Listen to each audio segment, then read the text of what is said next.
ಮತ್ತು ಭೀಮ ನದಿಗಳ ಮಧ್ಯೆ ಬೆಟ್ಟಗುಡ್ಡ ಒಣದುರ್ಗಗಳ ಮೇಲೆ ತಲೆ ಎತ್ತಿ ನಿಂತಿತ್ತು ಒಂದು ಸಾಮ್ರಾಜ್ಯ, ಅದು ಸುರಪುರ ಮಹಾಸಂಸ್ಥಾನ. ಸುತ್ತಲೂ ಸಮೃದ್ಧವಾದ ಪ್ರಕೃತಿ, ಶಕ್ತಿ, ಬಲ, ಸಾಹಸಕ್ಕೆ ಹೆಸರುವಾಸಿಯಾದ ಅದೆಷ್ಟು ವೀರರನ್ನು ಹೊಂದಿರುವ ಸಾಮ್ರಾಜ್ಯ. ಅವರ ಹನುಮಧ್ವಜ ಆಕಾಶದ ಎತ್ತರ ಹಾರಿ ಅವರ ಕೀರ್ತಿ ಪತಾಕೆಯನ್ನು ಜಗಕ್ಕೆಲ್ಲ ಸಾರಿತು.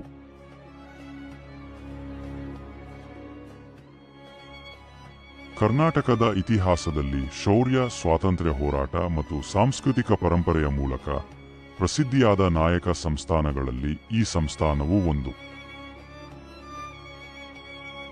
ಸುರಪುರ ನಾಯಕರು ಅಥವಾ ಶೂರ ನಾಯಕರು ಎಂದು ಪ್ರಸಿದ್ಧವಾಗಿದ್ದ ಈ ವಂಶವು ವಿಜಯನಗರ ಸಾಮ್ರಾಜ್ಯದ ಪತನದ ನಂತರ ಉದಯವಾಯಿತು.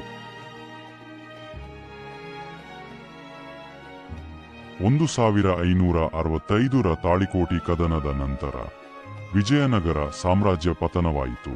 ವಿಜಯನಗರ ಅರಸರ ಸೇನಾಧಿಕಾರಿಯಾಗಿದ್ದ ಬೇಡ ನಾಯಕರು ತಮ್ಮದೇ ರಾಜ್ಯವನ್ನು ಸ್ಥಾಪಿಸಿದರು.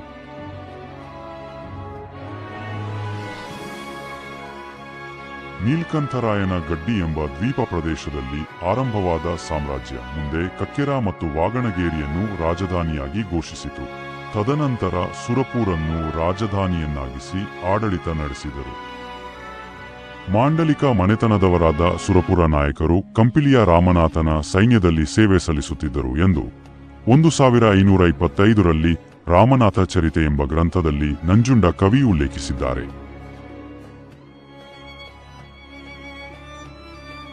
1636ರಿಂದ 1858ವರೆಗೆ ಸರಿಸುಮಾರು 200 ವರ್ಷಗಳ ಕಾಲ ವೈಭವದಿಂದ ಆಡಳಿತ ನಡೆಸಿದರು.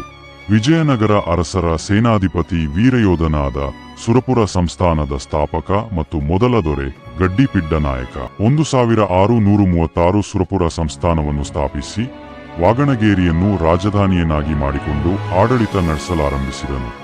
ಇವನ ಹೆಸರಿನ ಮೂಲ ಗಡ್ಡಿ ಎಂದರೆ ಗದ್ದುಗೆ ಮತ್ತು ಪಿಡ್ಡ ಎಂದರೆ ಚಿಕ್ಕವನು ಎಂದರ್ಥ. ಅಂದರೆ ಚಿಕ್ಕ ವಯಸ್ಸಿನಲ್ಲಿ ಸಾಮ್ರಾಜ್ಯ ಗದ್ದಿಗೇರಿದವನು ಎಂಬ ಅರ್ಥ ನೀಡುತ್ತದೆ. ಇವರು ಸಾಹಸ ಪರಾಕ್ರಮಕ್ಕೆ ಹೆಸರುವಾಸಿಯಾಗಿದ್ದರು. ಸಾಮ್ರಾಜ್ಯ ಸ್ಥಾಪಿಸಿ ಅತಿ ಕಡಿಮೆ ಅವಧಿಯಲ್ಲಿ ಅಕ್ಕಪಕ್ಕದ ರಾಜರುಗಳಿಗೆ ಸಿಂಹ ಸ್ವಪ್ನವಾಗಿದ್ದರು.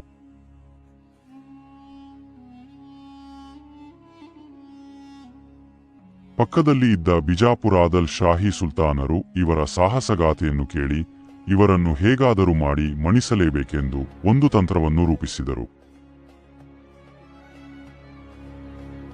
ಆನೆ ಕಾಳಗವನ್ನು ಏರ್ಪಡಿಸಿ ಇವರನ್ನು ಅತಿಥಿಯಾಗಿ ಕರೆದು ಮತ್ತೆ ಆನೆ ಕಾಳಗದಲ್ಲಿ ಭಾಗವಹಿಸುವಂತೆ ಮಾಡಿ ಅದರಲ್ಲಿ ಇವರನ್ನು ಕೊಲ್ಲುವ ಸಂಚು ಹೂಡಿದರು.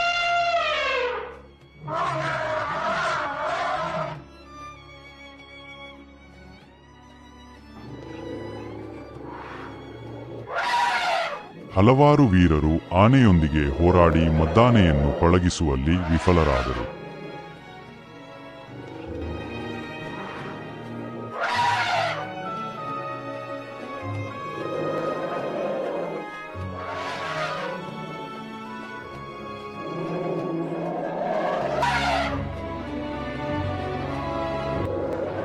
ಆಗ ಶಾಹಿ ಸುಲ್ತಾನರು ಪಿಡ್ಡ ನಾಯಕರಿಗೆ ಮದ್ದಾನೆಯೊಂದಿಗೆ ಕಾದಾಡಲು ಸವಾಲು ಹಾಕಿದರು.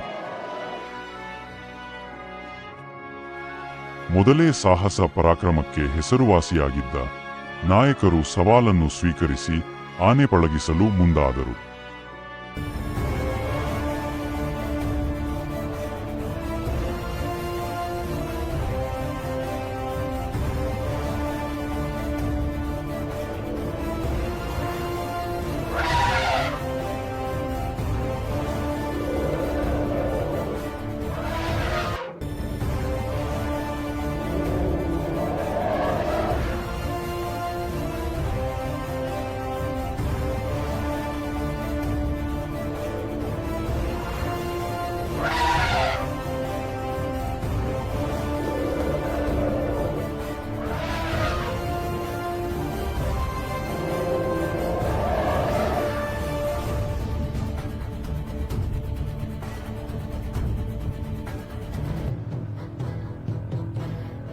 ಆನೆಯೊಂದಿಗೆ ಭಯಂಕರವಾಗಿ ಕಾದಾಡಿ ಮದ್ದಾನೆ ಮದವನ್ನು ಅಡಗಿಸಿ ತಮ್ಮ ಬಲ ಏನೆಂಬುದನ್ನು ಶಾಹಿ ಸುಲ್ತಾನರಿಗೆ ಮನವರಿಕೆ ಮಾಡಿಕೊಟ್ಟರು. ಶಾಹಿ ಸುಲ್ತಾನರು ನಾಯಕರ ಪರಾಕ್ರಮವನ್ನು ಕಂಡು ಒಂದು ಕ್ಷಣ ಬೆರಗಾದರೂ ನೆರವೇರಿದ ಜನರೆಲ್ಲರೂ ನಾಯಕರಿಗೆ ಜಯಘೋಷಗಳನ್ನು ಕೂಗಿದರು. ಶಾಹಿ ಸುಲ್ತಾನರು ನಾಯಕರನ್ನು ಮೆಚ್ಚಿ ಅವರಿಗೆ ಚಿನ್ನದ ಗದೆ ನೀಡಿ ಗಜದಂಡ ಮಲ್ಲ ಎಂದು ಬಿರುದು ನೀಡಿದರು.